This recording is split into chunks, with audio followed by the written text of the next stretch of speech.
UDF സ്ഥാനാർത്ഥി VK ശ്രീകണ്ഠന്റെ തെരഞ്ഞെടുപ്പ് പ്രചാരണത്തിന് കൊഴുപ്പ് കൂട്ടാൻ രാഹുൽ ഗാന്ധി ഈ മാസം 18-ന് അതായത് മറ്റന്നാൾ പാലക്കാട്ടെത്തും. കോട്ട മൈതാനത്ത് നടക്കുന്ന പ്രചാരണ പരിപാടിയിൽ രാഹുൽ ഗാന്ധി പങ്കെടുക്കും. രാഹുൽ ഗാന്ധിയുടെ വരവിൽ മണ്ഡലത്തിലെ സ്ഥാനാർത്ഥികൾക്ക് എന്താണ് പറയാനുള്ളത് നോക്കാം. തെരഞ്ഞെടുപ്പ് പ്രചരണം ശക്തമാക്കാൻ വിജയ സാധ്യതയുള്ള എല്ലാ മണ്ഡലങ്ങളിലേക്കും താരപ്രചാരകനായ രാഹുൽ ഗാന്ധിയെ തന്നെ എത്തിക്കുകയാണ് കോൺഗ്രസ്. ഈ വരുന്ന 18-ന് അന്തരീക്ഷവും തെരഞ്ഞെടുപ്പ് രംഗവും ചുട്ടുപൊള്ളി കിടക്കുന്ന പാലക്കാട്ടേക്ക് രാഹുൽ എത്തുമ്പോൾ 3 മുന്നണികളിലെ സ്ഥാനാർത്ഥികൾക്കും ചിലതുണ്ട് പറയാൻ.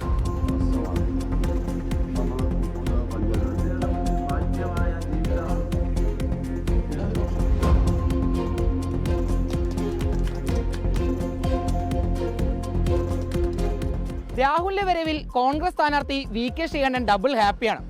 രാഹുലിന്റെ സന്ദർശനം ജനങ്ങൾക്കിടയിൽ വലിയ മതിപ്പുണ്ടാക്കുമെന്നും ഇത് തന്റെ ഭൂരിപക്ഷം വർദ്ധിപ്പിക്കുമെന്നുമാണ് VK ശ്രീകണ്ഠന്റെ വിലയിരുത്തൽ. രാജ്യം നിലനിൽക്കണോ വേണ്ടേ തീരുമാനിക്കുന്ന തെരഞ്ഞെടുപ്പാണ്. ജനാധിപത്യ മതേതര സംവിധാനം നിലനിൽക്കണോ എന്നുള്ളതാണ്, ഭരണഘടന നിലനിൽക്കണോ എന്നുള്ളതാണ്.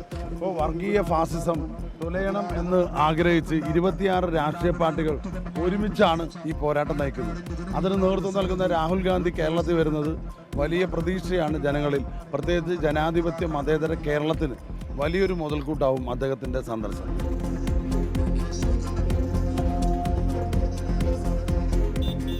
രാഹുൽ ഗാന്ധിയല്ല, ഇത്തവണ കോൺഗ്രസിന്റെ ഏത് താരപ്രചാരകൻ വന്നാലും പാലക്കാട് ലോക്സഭാ മണ്ഡലം ഇടതുപക്ഷത്തിനൊപ്പം നിൽക്കുമെന്നാണ് LDF സ്ഥാനാർത്ഥി A വിജയരാഘവന്റെ പ്രതീക്ഷ. കോൺഗ്രസ് പാർട്ടിക്ക് ഇവിടെ ഹാജരാക്കാൻ പറ്റിയ അവരുടെ പ്രധാനപ്പെട്ട പ്രചാരകൻ എന്നുള്ളതിൽ രാഹുൽ ഗാന്ധിയെ കൊണ്ടുവരും. പാലക്കാട് ഇപ്പോൾ എടുത്തിട്ടുള്ള രാഷ്ട്രീയ തീരുമാനങ്ങളിൽ ഒരു സ്വാധീനവും അത് ചെലുത്താൻ പോകുന്നില്ല. ഇടതുപക്ഷ അനുകൂലമായ തീരുമാനമാണ് പാലക്കാട്ടെ ജനങ്ങൾ സ്വീകരിക്കാൻ പോകുന്നത്.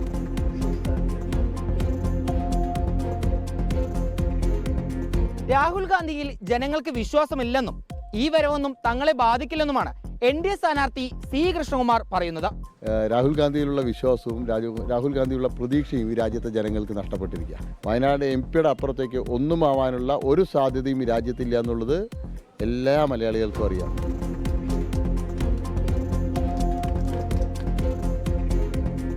ഏതായാലും 18-ന് ഉച്ചയ്ക്ക് രാഹുൽ ഗാന്ധി പാലക്കാട്ടെ കോട്ട മൈതാനിയിൽ പ്രസംഗിക്കും.